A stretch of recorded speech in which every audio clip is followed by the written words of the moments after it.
गणतंत्र दिवस के शुभ अवसर पर ठाकुरगंज प्रखंड के सरकारी गैर सरकारी संगठन में धूमधाम के साथ झंडोत्तोलन किया गया। प्रखंड मुख्यालय में प्रखंड प्रमुख नूरजमाल अंसारी, नगर पंचायत कार्यालय में मुख्य पार्षद श्री कृष्ण सिंह उर्फ सिकंदर पटेल, थाना में थाना अध्यक्ष मकसूद अशरफ, गांधी मैदान में राजद विधायक सऊद असरार ने झंडोत्तोलन किया। इस मौके पर स्थानीय विधायक ने गांधी मैदान से आम लोगों को किया संबोधित। स्कूल के बच्चे एवं अपनी उपस्थिति को दर्ज कर चुके हैं। ठाकुरगंज के लोकप्रिय विधायक जनाब सऊद, कई सामाजिक कारकुन अपनी उपस्थिति को दर्ज कर रहे हैं। आज के इस कार्यक्रम को कामयाब बनाने के लिए ये लोग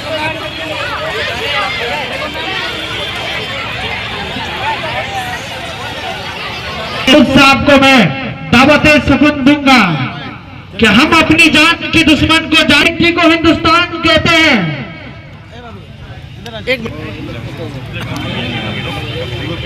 ऐसे नहीं हो जाएगा ना।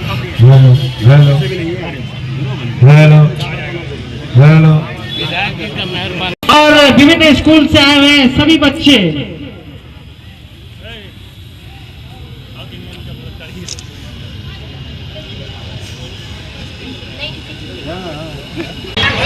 जनाब जहांगीर साहब जो नहीं रहे, हम पहले उनको खिराज अकीदत पेश करते हैं, क्योंकि अजीम शख्सियत थी ज़बान के, जिसको जादूगर कहा जाता था, और उनकी ज़बान में ऐसी लताफत व कशिश थी कि लोग खींचे चले आते थे। हम उनको खिराज अकीदत पेश करते हैं और ऊपर वाले से दुआ करते हैं कि उनकी मग़फ़िरत फरमाए। मुअज़्ज़ज़ सामिईन, तलबा और तालिबात, ये हमारे निहायत फ़ख्र मसरत की बात है कि हम आज 26 जनवरी 2025 में यौम जमहूरिया की तक़रीब मुनाक़िद कर रहे हैं। मैं इस मौके पर तमाम बाशिंदगान हिंद को यौम जमहूरिया की पुरखुलूस मुबारकबाद पेश करना चाहता हूँ और मुनक़िदीन हज़रात की उन तमाम कोशिशों का एहतराम करता हूँ जो आज के इस प्रोग्राम को मुनाक़िद करने के लिए की गई। यौम जमहूरिया के मौके से मुनाक़िद किया हुआ ये प्रोग्राम हम सब भारतीयों के लिए एक खुशगवार एहसास दिलाता है। साथियों, वाकई हम सब के लिए एक बेहतरीन मौका और लम्हा है जिसमें हम अपने असलाफ की कुर्बानियों को याद कर सकते हैं, अपनी शानदार तारीख का मुताला कर सकते हैं, आज़ादी के लिए जिन बुजुर्गों ने अपना खून बहाया उनके कारनामों को गिना सकते हैं। ये मौका है उनकी कुर्बानियों की दास्तानें सुनने सुनाने का, जिन्होंने हिंदुस्तान को आज़ाद कराने के लिए अपने तन मन धन की बाजी लगा दी, जिन्होंने जेल की सोबतों को बर्दाश्त किया, सीनों पर गोलियां खाई और काले पानी की सजाएं भी उठाई, मगर वो उस वक्त तक लड़ते रहे जब तक कि मुल्क आज़ाद हो गया।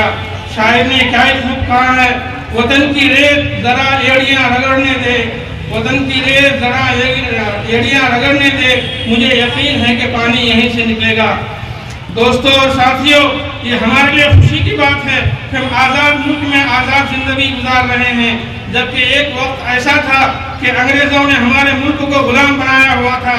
वो हमारे बुजुर्गों पर जुल्म उठाते थे, हमारे मुल्क की धन दौलत को अपने मुल्क में ले जाते थे, हम अपनी मर्जी से कुछ नहीं कर सकते थे। ये गुलामी का एक ऐसा तौक था जिसने हमारे असलाफ को बेचैन कर दिया था। वो हर हाल में उस तौक को अपनी गर्दन से निकाल फेंकना चाहते थे और मुल्क को गुलामी की जंजीरों से आज़ाद कराना चाहते थे। इसलिए वो अंग्रेजी इस्तिबदाद से बरसरे पैकार हो गए, दुनिया की एक ऐसी ताकत से जिसके बारे में कहा जाता है कि उसने आधी से ज़्यादा दुनिया पर अपने नापाक पंजे गाड़ रखे थे। हमारे अकाबिर टकरा गए, उन्होंने इतनी बड़ी ताकत से टकराने के अंजाम की परवाह न की। उन्होंने अपने आप को आज़ादी के जज्बे से सरशार किया या फिर सफ़ाए हस्ती से मिट जाने की तमन्ना की। चुनांचे वो अपना सब कुछ कुर्बान करने के इरादे से मैदान में कूद पड़े और अंग्रेजों से लड़ते रहे, तहरीकें चलाते रहे, एहतजाज करते रहे, धरने देते रहे, नारे लगाते रहे। लिहाजा उन्होंने कभी इनकलाब जिंदाबाद का नारा लगाया तो कभी तुम मुझे खून दो मैं तुम्हें आज़ादी दूंगा की सदाएं बुलंद की। कभी उन्होंने आदमी तशद्दुद की तहरीक शुरू की, कभी आदमी ताआवुन की तहरीक चलाई और कभी तहरीक रेशमी रुमाल। वो आज़ादी के मुतवाले थे, आज़ादी से सरशार थे, उन्हें अपने आराम की परवाह न थी, उन्हें अपने घर बार के लिए लुटने का भी खौफ न था, यहाँ तक कि उन्हें अपनी जानों के कुर्बान होने का भी डर न था।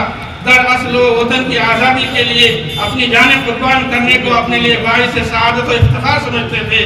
जाहिर है कि वो लोग जिनका मकसद कुर्बानियाँ देना हो, शहादत हो, उन्हें दुनिया की बड़ी से बड़ी ताकत भी देर तक गुलाम बनाए नहीं रख सकती। इसलिए उस वक्त की दुनिया की सबसे बड़ी ताकत भी हिंदुस्तान को आज़ाद करने के लिए मजबूर हो गई और 1947 में हमारा मुल्क आज़ाद हो गया।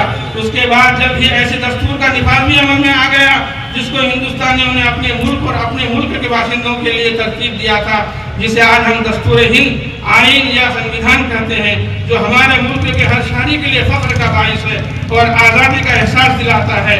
आज जब हम अपने आइन का नाम सुनते हैं तो हमारे सर ऊंचे हो जाते हैं और सीने फख्र से तन जाते हैं, क्योंकि उस आइन में तमाम शहरियों के लिए मुसावियाना हुकूक रखे गए हैं। हजारों लाखों कुर्बानियों के बाद जो आइन हमें मिला उसकी हिफाजत हम सब की जिम्मेदारी है। उस पर अमल करना और उसका एहतराम करना हम सब का फर्ज है, क्योंकि बड़ी कुर्बानियों के बाद हमें हासिल हुआ है। दिल से निकलेगी न मरकर भी वतन की उल्फत, दिल से निकलेगी न मरकर भी वतन की उल्फत, मेरी मिट्टी से भी जो खुशबू आए वफा है। इस आइन में तमाम बाशिंदगान हिंद और तबकात के लिए मसाविना हुकूक रखे गए हैं, इसलिए कि इस मुल्क के हर शख्स की अहमियत है। तारीख गवाह है कि ये मुल्क तमाम कौमों और तबकों की मुत्तहिदा कोशिशों के बाद आज़ाद हुआ था। तमाम लोगों ने मिलकर आज़ादी की लड़ाई लड़ी थी, सब ने अपनी अपनी ताकत के मुताबिक कुर्बानियाँ दी थी, इसलिए ताकि मुल्क आज़ाद हो, यहाँ का हर बाशिंदा आज़ाद हो, यहाँ के तमाम लोगों को बराबर के हुकूक मिलें, यहाँ के तमाम लोग अपनी रिवायात, अपने नज़रिया और अपने मजहब के मुताबिक आज़ादाना ज़िंदगी गुजारें। दोस्तों और साथियों, हमारे बुजुर्गों ने अंग्रेजों से हिंदुस्तान को आज़ाद कराया था, एक आज़ाद मुल्क हमारे लिए छोड़ा था, लिहाजा हम पर ये जिम्मेदारी आयद होती है कि हम उस मुल्क की कद्र करें, उसके आइन की कद्र करें, उसकी जमहूरी अक़दार की कद्र करें, उसके तमाम बाशिंदों और तबकों की कद्र करें, उसको ऊंचाइयों की तरफ ले जाएं, उसकी तामीर और तरक्की में बढ़ चढ़ कर हिस्सा लें। वो चीज़ें जो मुल्क को मजबूत करती हैं उन्हें अपनाएं और वो बातें जो मुल्क को कमज़ोर करती हैं उन्हें छोड़ें। मुल्क की तामीर और तरक्की उसी वक्त मुमकिन है जबकि हर शख्स अपनी अपनी हैसियत के मुताबिक मुल्क के लिए अपना मुस्बत और शानदार किरदार अदा करे, हर शख्स अपने फर्ज में मनसबी को पूरा करे, हुक्मरान और आवाम के दरमियान ठीक तालमेल हो, सरकारें आवाम की हकीकी मानों में खिदमत करें, उनकी फलाह व बहबूद के लिए काम करें और आवाम अपनी सरकारों के लिए ईमानदार हों। मुल्क से रिश्वतखोरी और बदउनवानी का खात्मा हो, इसलिए कि रिश्वत और बदउनवानी मुल्क के लिए नुकसानदेह है, उसकी तरक्की की राह में रुकावट है। रिश्वतखोरी और बदउनवानी में मुलविस अफराद खा वो आम लोग हों या ख़ास लोग हों, वो मुल्क के खैर खा नहीं हो सकते। बदउनवानी और रिश्वतखोरी एक ऐसा जुर्म है जो मुल्क को तबाह बर्बाद करता है, इसलिए इस मुल्क को रिश्वत से पाक करना ज़रूरी है। साथियों, मुल्क की तामीर और तरक्की के लिए ये भी ज़रूरी है कि मुल्क के तमाम तबक़ात के हर शोबे में उनकी आबादी के तनासुब से नुमाइंदगी हो, क्योंकि जमहूरियत भी उसी की मुतकाज़ी है। जिस मुल्क में तमाम तबक़ात की हिस्सेदारी उसके तनासुब के एतबार से होती है, वहाँ की जमहूरियत उसी कदर मजबूत